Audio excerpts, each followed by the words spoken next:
I slice through the grilled chicken with surgical precision, the knife scraping against ceramic. The sound cuts through our kitchen's familiar hum. Dishwasher cycling, CNN murmuring from the living room, Danielle's fingers tapping against her phone screen. Always the phone screen. Emma's got that chemistry test tomorrow, I say, spearing a piece of broccoli. Said she might need help with the periodic table? Mm-hmm. Danielle's eyes stay glued to her device, thumb scrolling with practiced efficiency. The blue light paints her face in stark angles, hollowing out features I've memorized over 14 years of marriage. And Jake's got that soccer tournament this weekend, the one in Marietta. Right. Another scroll, another tap. I set my fork down. The metallic clink echoes louder than it should in our suburban Atlanta kitchen, with its granite countertops and stainless steel appliances, the picture-perfect backdrop for a marriage that looks solid from the outside. 2 kids, both honor roll, a house in Buckhead with a 3-car garage. My job as operations manager pays the bills and then some. Danielle climbs the corporate ladder at Henderson & Associates, pulling in her own 6 figures. From the outside, we're winning. But winners don't eat dinner in silence while their spouse texts someone at 7:30 p.m. Who's that? The question slips out before I can stop it. She glances up, eyebrows raised like I've asked something ridiculous. Work stuff. At dinner? David, you know how it is. Rick's got this new client proposal, and we're trying to nail down the presentation for Monday. Her tone carries that particular blend of irritation and condescension I've grown accustomed to, like I'm interrupting something important with my presence. Rick Dawson, her boss, divorced last year, drives a BMW and wears expensive suits that probably cost more than my monthly salary. I nod and return to my chicken, but something's crystallizing in my chest. Not jealousy, something colder, more observant. The phone buzzes again. She smiles at the screen. When's the last time she smiled at me like that? I'm working late again tomorrow, she says, still typing. That Henderson account is consuming everything. 3rd time this week. It's a big deal, David. This could mean a promotion. The Henderson account. Right. I remember when she used to tell me about her work in detail, seeking my opinion, valuing my input. Now I get corporate speak and dismissals. Her phone buzzes. Another smile. I watch her fingers move across the screen, thumbs swiping with an intimacy that makes my stomach clench. She's protecting that phone like it contains state secrets. When I reach for the water pitcher, she shifts the device away from me without thinking. Are you seeing someone? The question hangs in the air like smoke.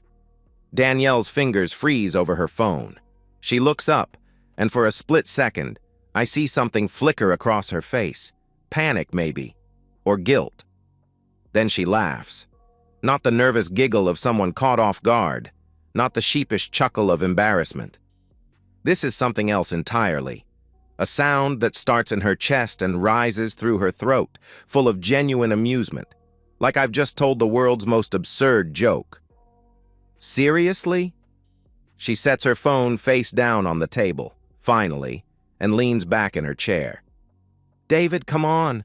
Are you seeing someone? Really? The laugh continues, shaking her shoulders. She's looking at me like I'm a child who just asked if Santa Claus is real. That sound breaks something in me. Not my heart. Something deeper.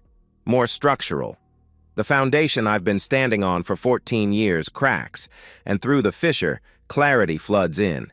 She's not just cheating. She's mocking me for suspecting it. I don't respond. Don't defend myself. Don't ask follow-up questions. I just cut another piece of chicken and chew methodically while she wipes tears from her eyes. God, you're paranoid, she says, still chuckling. Maybe you should talk to someone about that. I swallow, set down my fork, stand up. I'm going to help Emma with chemistry. She's already reaching for her phone again. Tell her I said good luck. I climb the stairs to Emma's room, leaving my wife to her text messages and her amusement. But something fundamental has shifted. The husband who walked into that kitchen is gone. The man walking out has different priorities. I spend an hour with Emma, reviewing electron configurations and chemical bonds. She's sharp, gets the concepts quickly, takes after her mother in that regard, brilliant and focused when she wants to be. While we work through practice problems, my mind runs calculations of its own. After Emma goes to bed, I sit in my home office with a legal pad and our laptop. Danielle's in the living room, still on her phone, laughing occasionally at whatever Rick or whoever is sending her. I start with the phone records. Our Verizon account shows everything: numbers called, texts sent, data usage patterns. It takes me 40 minutes to download and parse 3 months of activity. There it is, a number labeled Kim Yoga in Danielle's contacts. Except Kim from Yoga moved to Denver 6 months ago. I reverse look up the number through one of those online directories. Rick Dawson. Clever. If I'd ever glanced at her phone, I would have seen her yoga friend's name and thought nothing of it. But the call logs tell a different story. 47 calls in the past month. Text messages sent at 11 p.m., 6 a.m. during lunch breaks, after I've gone to bed. I pull up our shared Google account. Location history shows Danielle's movements over the past 3 months, mapped in precise detail. According to her stories, she's been working late at the office, grabbing dinner with colleagues, attending client meetings across town. According to Google, she's been spending her Tuesday evenings at the Omni Hotel downtown. Her Saturday afternoon yoga sessions place her at Rick's apartment complex in Midtown. The supposed Henderson client dinners?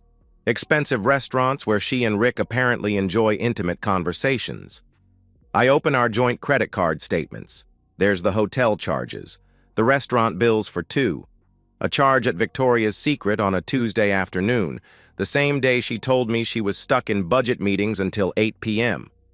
By midnight, I have a complete picture: the timeline, the locations, the lies, laid out in spreadsheets and highlighted in yellow.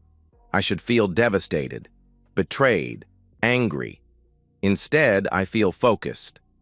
Danielle's laugh echoes in my memory, but it no longer stings. It clarifies. She thinks I'm too stupid to figure this out, too weak to do anything about it even if I did. She's about to learn the difference between weakness and patience. I close the laptop and walk upstairs. Danielle's already in bed, phone plugged in on her nightstand, face buried in a pillow. She doesn't stir when I slip under the covers beside her. Tomorrow, I'll start gathering evidence. Real evidence. The kind that holds up in court and ruins careers and strips away the comfortable lies people tell themselves about who they are. But tonight, I lie in the dark next to my wife and plan her destruction with the same methodical precision I once used to plan our anniversary dinners. She wanted to laugh at me? Fine. Let's see who's laughing when this is over. I bring her coffee in bed on a Tuesday morning, exactly 2 weeks after the laugh. French press with cream, no sugar, the way she's preferred it since college. She accepts it with a mumbled thanks, already reaching for her phone to check messages from Kim Yoga. "Sleep well?" I ask, sitting on the edge of the bed. She glances up, suspicious. I've been different these past 2 weeks, attentive, romantic, present, bringing her flowers, suggesting date nights, asking about her day with genuine interest. It's unnerving her. "Fine," she says, then softens slightly. "Thanks for the coffee." I lean over and kiss her forehead. She smells like expensive shampoo and guilt. At her office, I send a bouquet of white roses with a handwritten note. "For my beautiful wife, 14 years and counting. Love always, David." I know Rick will see it. Know he'll ask questions. Know it'll make Danielle squirm. The paranoia is setting in. She started asking weird questions, whether I've been checking her phone, if I've talked to anyone from her work, why I'm suddenly being so romantic. Each query confirms what I already know. She's terrified of getting caught, but too arrogant to consider I might already know everything. On Thursday, I suggest we go out for dinner. Just the 2 of us. She agrees, probably thinking it's another gesture of renewed romance. We sit across from each other at Bacchanalia, The same restaurant where she and Rick had their intimate dinner 3 weeks ago. I order the wine, make conversation about the kids, ask about her work. She's distracted, phone buzzing in her purse every few minutes. "You keep checking your phone," I say, cutting into my steak. "Sorry, it's just work stuff." She sets the device face down on the table. "You know how Rick gets about those client proposals." "Rick seems demanding." Her fork pauses halfway to her mouth. "What do you mean?" "Just that he expects a lot from you. Late nights, weekend work, constant availability." I sip my wine, watching her face. "Must be hard on you." "It's part of the job." "Is it worth it?" She stares at me across the table, searching for hidden meaning. "What's that supposed to mean?" I shrug. "Just wondering if the sacrifice is worth the reward. All those hours away from home, from the kids, from us."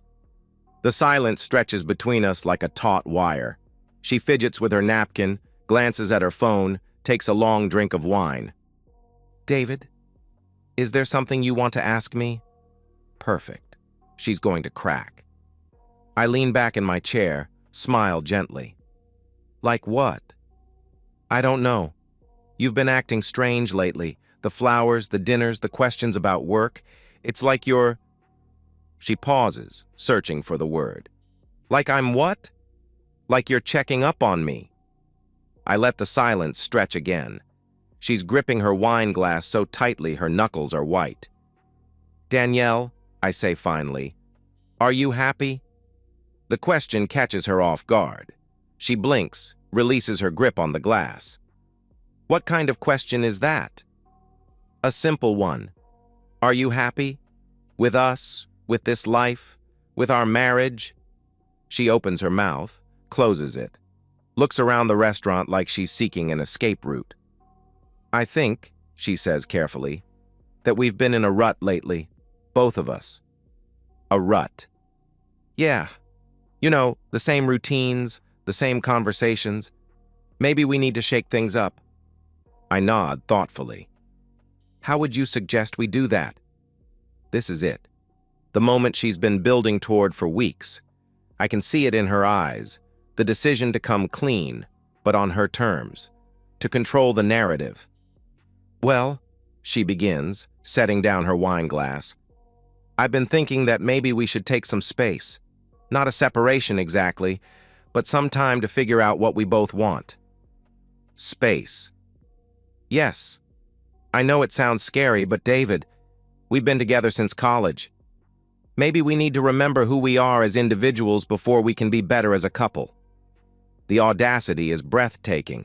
She's actually trying to frame her affair as relationship therapy. "Are you suggesting we see other people?" I ask, keeping my voice neutral. She flinches slightly. "I'm suggesting we give each other permission to explore who we are without the constraints of traditional marriage. The kids are older now, they'll understand. You're already seeing someone." It's not a question. She knows it, I know it, and the pretense has become exhausting. Her face flushes. She looks down at her plate, then back up at me with something that might be relief. "Yes," she says quietly. I nod. Take another sip of wine. "Rick." Another flinch.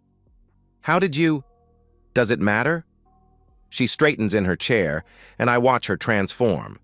The guilty, nervous woman disappears, replaced by someone defensive and righteous. "You want to know how it happened?" she asks, her voice gaining strength. "We were working late on the Morrison account. He actually listened to my ideas instead of dismissing them. He saw me as more than just a wife and mother." "I see. Do you?" "Because I don't think you do, David. When's the last time you really looked at me? When's the last time we had a conversation that wasn't about the kids or the house or your job? The gaslighting is so textbook, it's almost admirable. She's cheating, but somehow I'm the villain." "So this is my fault," I say. "It's nobody's fault. It just happened. Rick and I have a connection, David. We understand each other." "How long? Does it matter?" "How long, Danielle?" She sighs. 3 months. 3 months of lies. 3 months of working late and yoga sessions and text messages under the dinner table. "And what do you want now?" I ask. "I want us to be honest with each other. I want to explore this relationship with Rick without destroying our family. I think we can make this work if we're mature about it." There it is, the final insult. She wants to keep her comfortable suburban life while openly fucking her boss, and she's presenting it as the sophisticated modern solution to marital boredom. I smile. Actually smile. "You know what, Danielle? I think you're right." Her eyebrows shoot up. "Really? Really? We should take some space. Give each other permission to explore who we are as individuals." She's staring at me like I've just started speaking French. This isn't the reaction she expected. "You're not angry?" "I'm disappointed," I say, "but not angry. If this is what you need to be happy, then we should try it." Relief floods her face. She reaches across the table and takes my hand. "Thank you," she says. "I know this is hard, but I think it could be good for both of us." I squeeze her hand gently. "I'm sure it will be." We finish dinner in relative peace. She's chattering now, excited about our new arrangement, talking about how we'll handle the logistics, when we'll tell the kids, how we'll maintain the family unit while pursuing individual happiness. I nod along, make appropriate sounds of agreement, even suggest we take things slowly and see how it goes. She has no idea she's just handed me everything I need to destroy her life. The drive home is almost pleasant. She's relaxed for the first time in weeks, probably texting Rick about her successful negotiation. She's congratulating herself on her sophisticated handling of a complex situation. She thinks she's won. She thinks I'm weak. She's about to learn the difference. The GPS tracker is smaller than a matchbook. I slide it into the wheel well of Danielle's Lexus on a Wednesday morning while she's getting ready for another long day at the office. The magnetic case clicks against the metal with a satisfying snap. 24-hour location tracking uploaded to a secure server every 30 minutes. Worth every penny of the $200 I spent. Marcus Reed, the private investigator, looks exactly like central casting ordered for discreet professional. Gray hair, forgettable face, the kind of man who could follow you for weeks without registering in your memory. His office smells like coffee and leather, diplomas on the wall proving credentials I've already verified online. "I don't need pictures of them in bed," I tell him, sliding a retainer check across his desk. "I need documentation of corporate policy violations, dates, times, locations, everything that proves this is a boss sleeping with his subordinate on company time." Marcus nods, making notes. "Henderson and Associates has a strict fraternization policy. I've worked cases there before." "Good. I also need financial records, credit card statements, hotel receipts, anything showing he's using company resources for personal relationships." "And the timeline?" 3 months minimum, but I suspect it goes back further. He quotes me a price that would have made me wince 6 months ago. Now it feels like the best investment I've ever made. That evening, I sit in my home office extracting files from Danielle's laptop. She's working late again. The GPS tracker confirms she's at Rick's apartment. The kids are in their rooms doing homework, occasionally drifting down to ask about dinner or help with math problems. Normal family life, except mom's getting fucked by her boss 20 minutes away. Her computer is a gold mine. She's kept everything, screenshots of Rick's texts, voice messages she recorded for later, even a folder of nude photos she sent him. The digital evidence is overwhelming and damning, but it's the voice message to her sister that makes my blood run cold. "Jenny, you should see how pathetic he is." Danielle's voice comes through my headphones, laughing. "David's doing this whole romantic husband routine, bringing me flowers and coffee like that's going to fix 14 years of being boring. I swear sometimes I think he suspects something, but he's too much of a coward to actually do anything about it." More laughter. "Rick thinks I should just leave him, but honestly, Why would I give up the house and the kids and everything we've built just to make David feel better about himself? I can have both. David's too weak to fight for anything and too scared of being alone to leave. I might just milk this situation until the kids graduate, then figure out my next move. The recording is 15 minutes long. She calls me weak, pathetic, boring, says I'm lucky to have her, and jokes about how I'll probably beg her to stay if I ever find out about Rick. She's wrong about that last part. I copy everything to multiple drives, upload backups to secure cloud storage, create detailed spreadsheets cataloging dates and locations. By the time she gets home at 11 p.m., claiming she grabbed dinner with the team after the Henderson presentation, I have enough evidence to end her career and our marriage. She finds me reading in bed, glasses perched on my nose, looking like the harmless, boring husband she described to her sister. "How was your night?" she asks, kissing my cheek with lips that taste like lies. "Quiet," I say.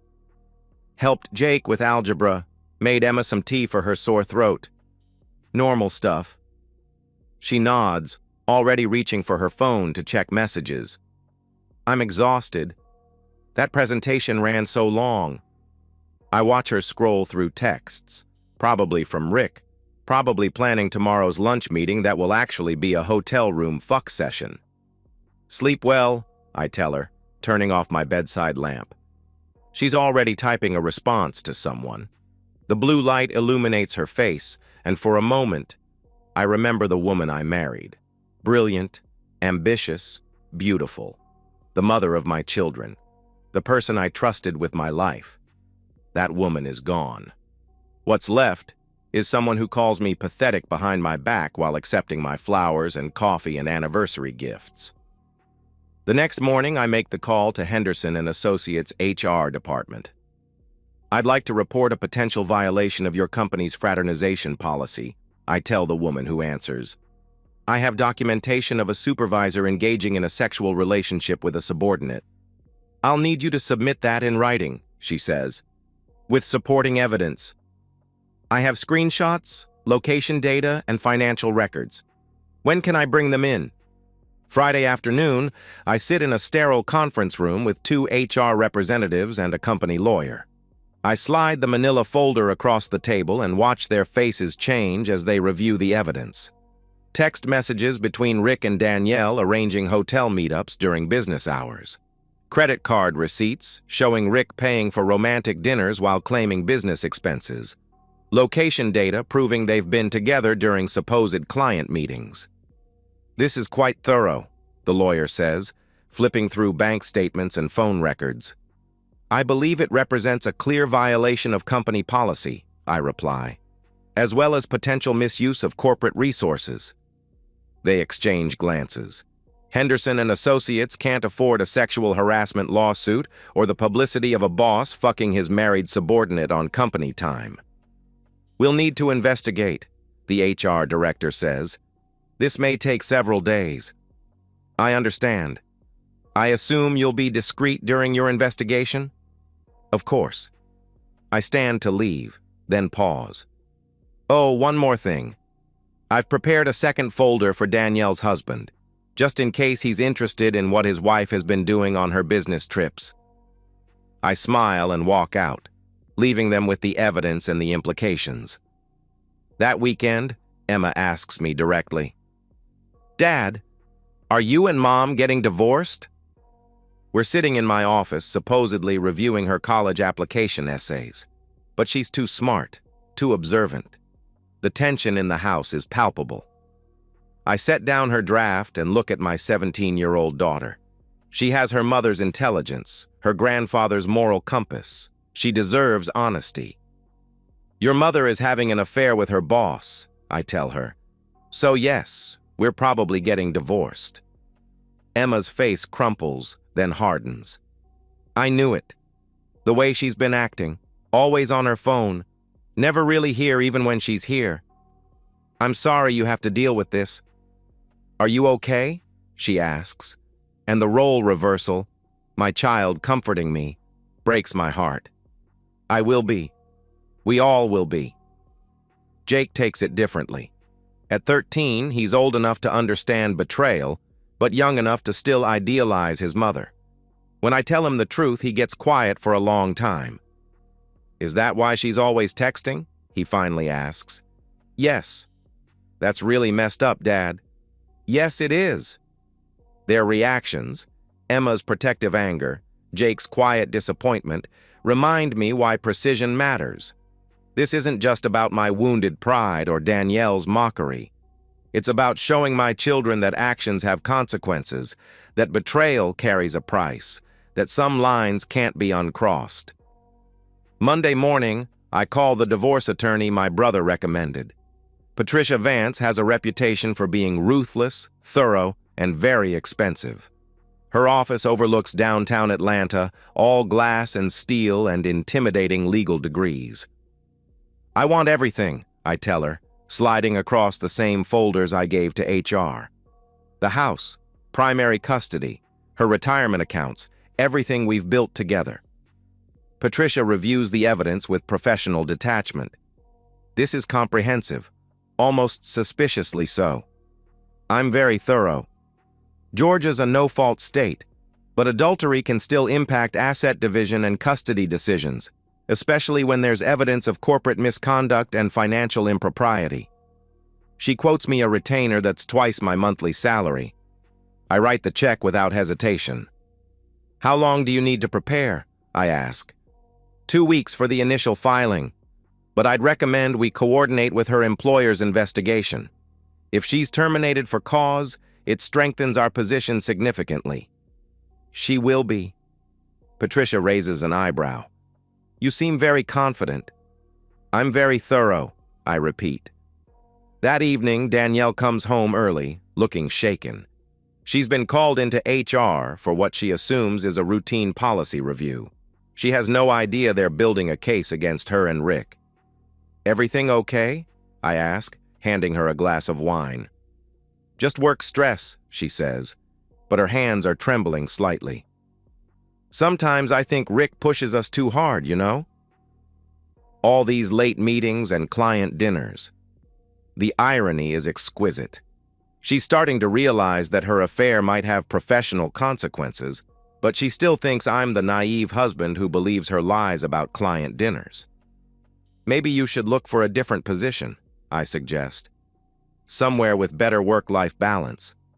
She laughs bitterly. "Right. Like anyone's going to pay me what Henderson does. You might be surprised what other opportunities are out there." She won't be laughing much longer. The divorce papers are perfect.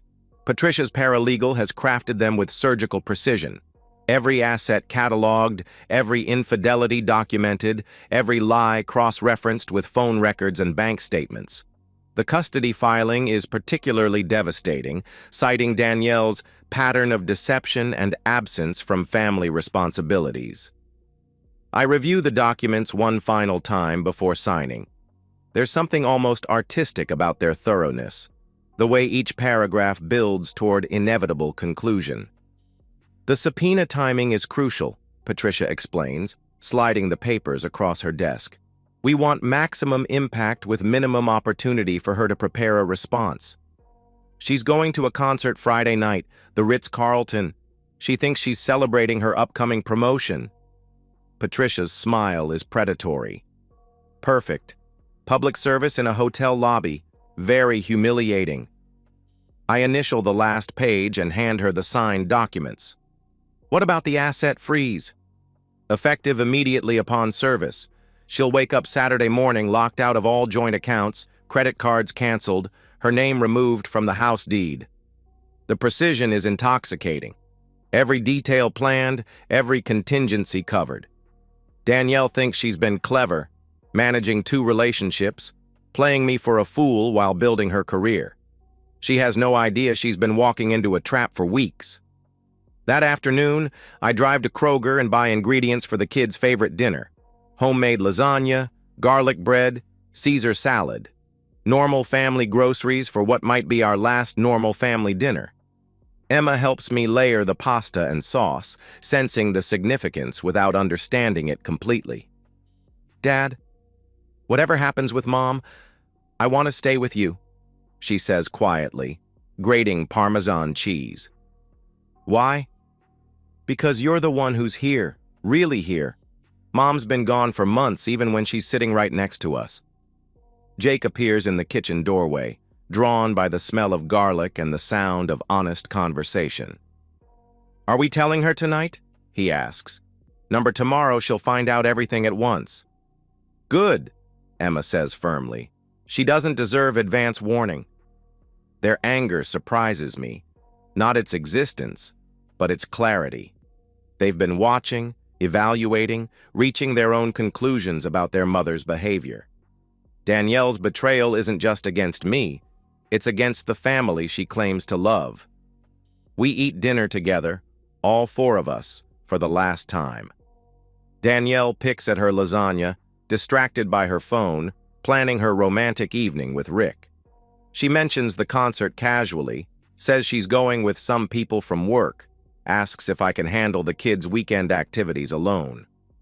Of course, I tell her. Have fun. She smiles, probably thinking about the hotel room she's booked, the champagne Rick will order, the celebration of her successful deception. I excuse myself early and retreat to my office to finalize the last details.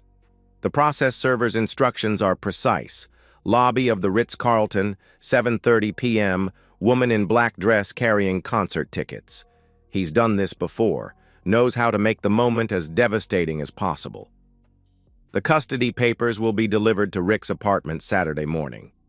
Different server, same precision. By the time the weekend's over, both of them will understand exactly how much their affair has cost. Friday afternoon, HR at Henderson and Associates calls me. We've completed our investigation, the director says. Both employees have been terminated effective immediately.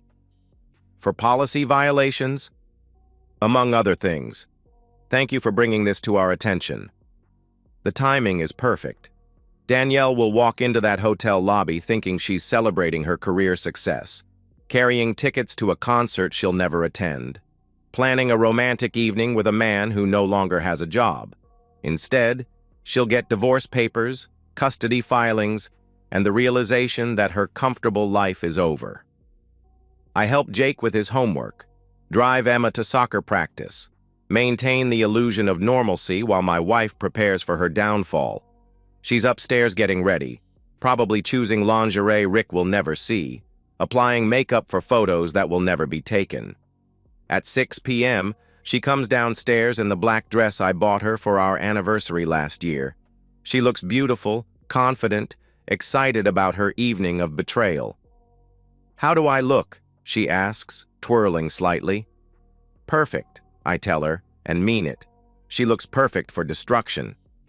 She kisses my cheek, the kiss of a woman who thinks she's outsmarted everyone, and heads for the door.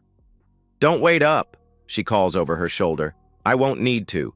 By the time she comes home, she'll be homeless, jobless, and facing the dissolution of everything she took for granted.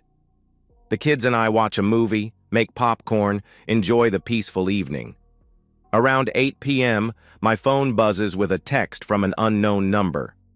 Package delivered. Target appeared to be in shock, refused to accept initially, then broke down in hotel lobby. Security was called, very dramatic. I delete the message and turn my attention back to the movie. Justice isn't always swift, but when it's thorough, it's beautiful. My phone starts ringing at 11:47 p.m. Danielle's name on the screen, call after call after call. I let it go to voicemail, but the ringing continues. Angry, desperate, increasingly frantic. Finally, I answer. David, what the hell is this? Her voice is raw, probably from crying or screaming or both. These papers, this is insane. You can't do this to me. Actually, I can. And I did. I'm coming home right now. We need to talk. No, I say calmly. You're not coming home. The locks have been changed. Your belongings are in storage. The address is in your paperwork. The silence stretches so long, I think she's hung up. This is crazy, she finally whispers. I know you're hurt, but this is vindictive and cruel and... Danielle? What? You laughed at me. I hang up and turn off my phone. Saturday morning, the kids and I make pancakes. Emma's mixing batter while Jake sets the table, both of them moving with the careful precision of people trying to maintain normalcy during chaos. They know today everything changes. "Is Mom really not coming back?" Jake asks, pouring orange juice into glasses. "Not to live here," I tell him. "She'll want to see you both, but this won't be her home anymore." Emma looks up from the batter bowl. "Good. It stopped feeling like her home months ago anyway." Patricia calls at 10 a.m. with updates. She's hired David Chen. He's competent but not aggressive. He'll probably try to negotiate a settlement rather than fight the evidence. What kind of settlement? Joint custody, 50-50 asset split, alimony, the standard divorce playbook for someone who doesn't understand how badly their client screwed up. And our response? We destroy them in court. The evidence is overwhelming, and Georgia judges don't like adultery combined with corporate misconduct. She's not getting anything close to half. By noon, my phone has 37 voicemails and twice as many text messages. I delete them all without listening. The doorbell rings at 2 p.m. Through the peephole, I see Danielle standing on the porch, still wearing yesterday's black dress, makeup smeared, hair disheveled. She looks like she's been crying for hours. I don't open the door. "David, please," she calls through the wood. "Just talk to me. 5 minutes. I know you're angry, but we can work this out." Emma appears beside me, peering through the side window. She looks awful. That's what betrayal looks like when it comes home to roost. "David!" Danielle's voice rises, taking on a hysterical edge. "I know you're in there. The kids are in there. You can't keep me from seeing my children." I open the door but don't invite her in. She's standing in direct sunlight, and the harsh illumination reveals everything. The exhaustion, the panic, the dawning realization that her world has collapsed. "You want to see the kids?" I ask. "Emma, Jake, come say hello to your mother." They appear in the doorway, both of them looking at Danielle with expressions I've never seen before. Not anger exactly, but disappointment so profound, it's almost physical. "Mom," Emma says quietly, "Dad told us about Rick." Danielle's face crumples. "Sweetheart, it's complicated. Adults sometimes—" "You cheated on Dad," Jake interrupts. "For months, while pretending everything was fine. It's not that simple." "It is that simple," Emma says. "You lied to all of us, every day."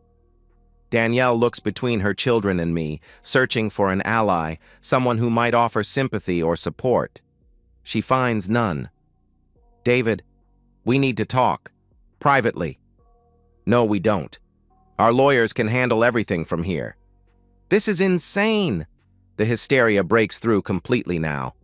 "You're destroying our family over a mistake. People make mistakes, David. This doesn't have to end everything." "A mistake?" I step outside, closing the door behind me so the kids don't have to hear this. 3 months of lying, cheating, and mocking me to your sister. That's not a mistake, Danielle. That's a choice, a pattern of choices. She stares at me like I'm a stranger, which I suppose I am. The weak, boring husband she described to Jenny doesn't exist anymore. "You recorded my phone calls?" "I documented everything.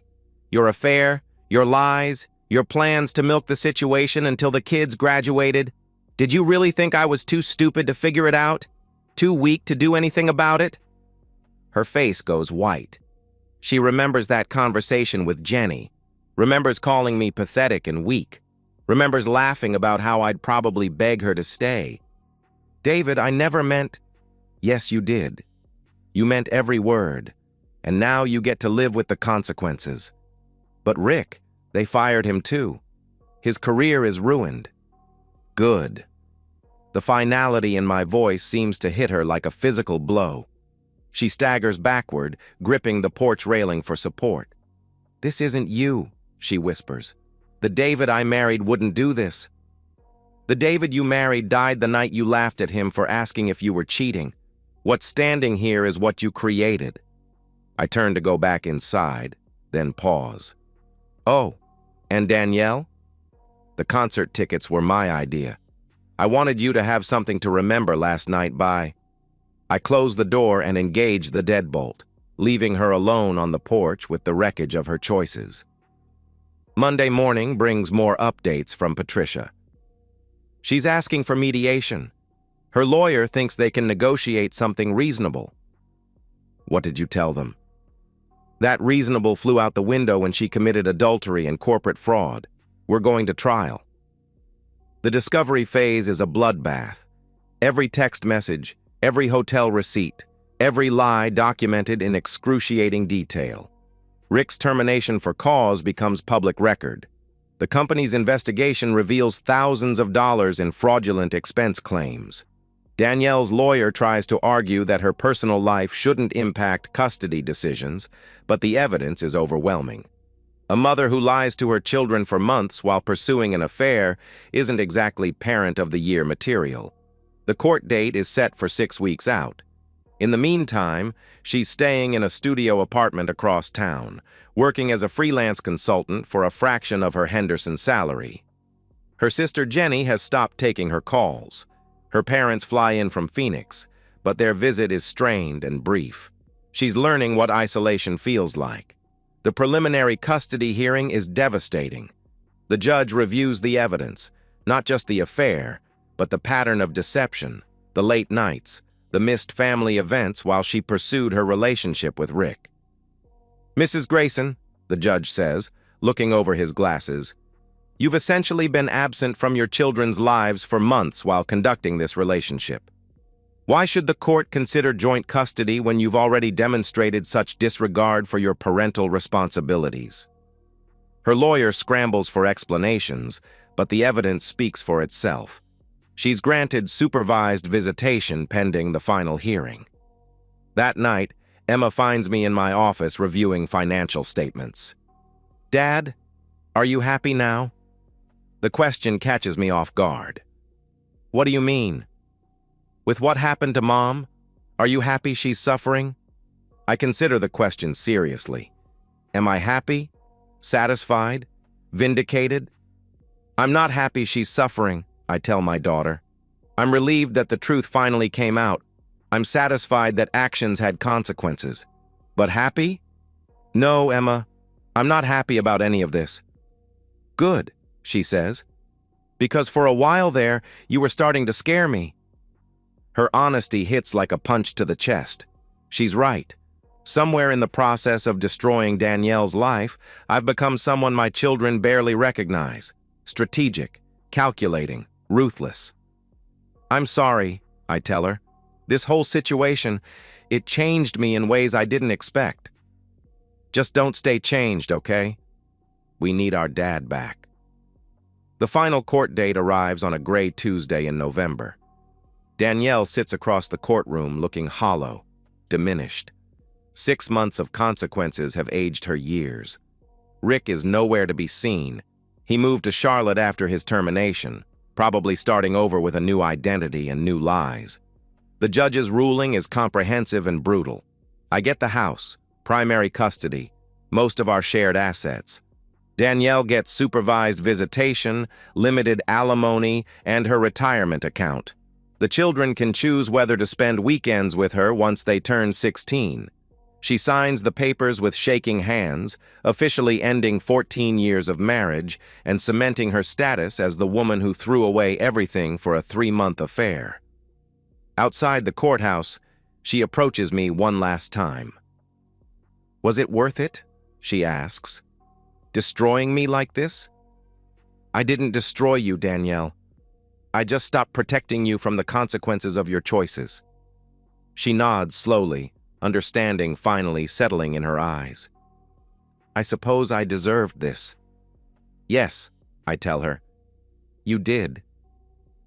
Danielle moves into a friend's guest room in November, a 42-year-old woman sleeping on a twin bed surrounded by her belongings in garbage bags. Rick cut off all contact after the termination. Turns out corporate adultery loses its appeal when both parties are unemployed and facing lawsuits. Her appeals are denied in December. Every legal maneuver her lawyer attempts runs into the wall of evidence I compiled. Phone records, financial statements, witness testimony from colleagues who suspected the affair but said nothing. The truth is overwhelming and inescapable. The kids spend Christmas with me. Danielle gets them for 4 hours on Christmas Eve, supervised by a court-appointed monitor.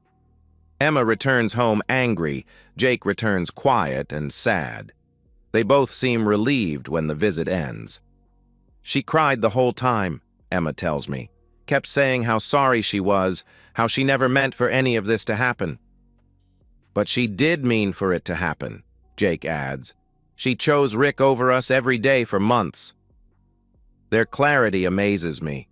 At 17 and 13, they understand consequences better than their mother ever did. I don't celebrate the divorce. Don't date. Don't even consider the apps my brother keeps suggesting. Instead, I rediscover routines I'd forgotten. Running in the morning, cooking dinner with Emma, helping Jake with homework without interruption from Danielle's constant texting. The house feels different, lighter. Like a weight I didn't realize I was carrying has been lifted. January brings a letter. Not an email or text, but actual stationery. Danielle's careful handwriting filling 2 pages. I read it once in my office, door closed, whiskey in hand. She calls it a letter of reflection, though it reads more like a closing argument. She talks about mistakes and miscommunication and the pressures of modern marriage. She mentions therapy, personal growth, the possibility of reconciliation when we've both had time to heal. Nowhere in 2 pages does she take actual responsibility. Even in defeat, she's rewriting history, casting herself as the victim of circumstances rather than the architect of consequences. I carry the letter to the backyard and light the fire pit. The pages curl and blacken, releasing her words into smoke and ash. The kids watch from the kitchen window, understanding the symbolism without needing explanation. Spring brings routine. Soccer games for Jake, college visits with Emma, work projects that actually engage me for the first time in years. I buy a punching bag for the garage, start lifting weights again, remember what it feels like to inhabit my own body without apology. Danielle finds part-time work at a small marketing firm, making 1/3 of her Henderson salary. She moves into a 1-bedroom apartment, finally independent but diminished. The kids visit her occasionally. Duty visits, obligation rather than desire. She's trying, Emma reports after one such visit, but it's like she's performing being sorry instead of actually feeling it. She wants us to comfort her, Jake adds, like we're supposed to make her feel better about what she did to Dad. They're protecting me now, these children I fought so hard to keep. It should make me proud, but instead it makes me sad. They shouldn't have to be so wise so young. The call comes on a Thursday evening in May. Blocked number, probably a spam call, but something makes me answer. David? Danielle's voice, smaller than I remember, uncertain.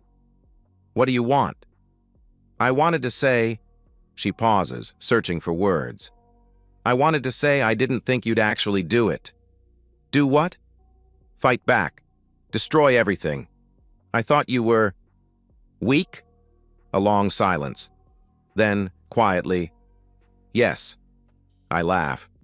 Not the cruel sound she used to mock my suspicions, but something genuinely amused. You laughed first, I tell her. The silence stretches between us, filled with the weight of everything that's been lost and gained and learned. I'm sorry, she whispers. I know. Will you ever forgive me? I consider the question seriously. Forgiveness is supposed to be noble, healing, the path to peace. But some bridges, once burned, can't be rebuilt. Some trust, once shattered, can't be restored.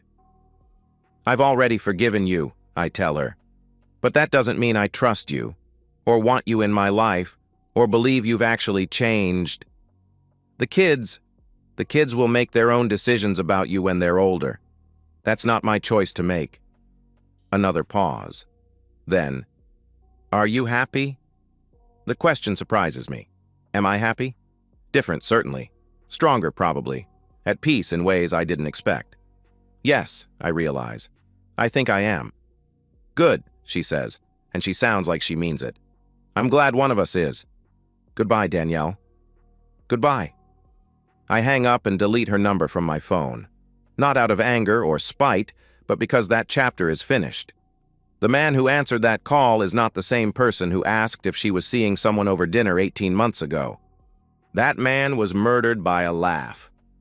What emerged from his death is something harder, clearer, less forgiving but more honest.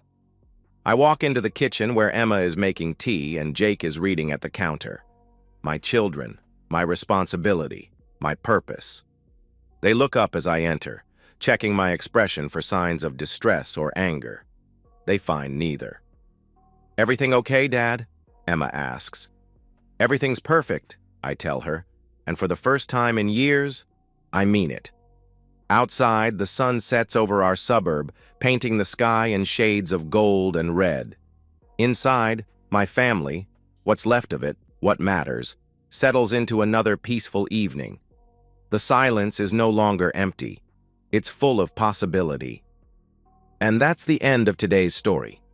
If you enjoyed it, please give this video a thumbs up and drop a comment below. Your support helps the algorithm push my content further. If you're new to the channel, don't forget to hit that subscribe button. It really helps me keep creating more stories for you. Thanks for watching, and I'll see you in the next one.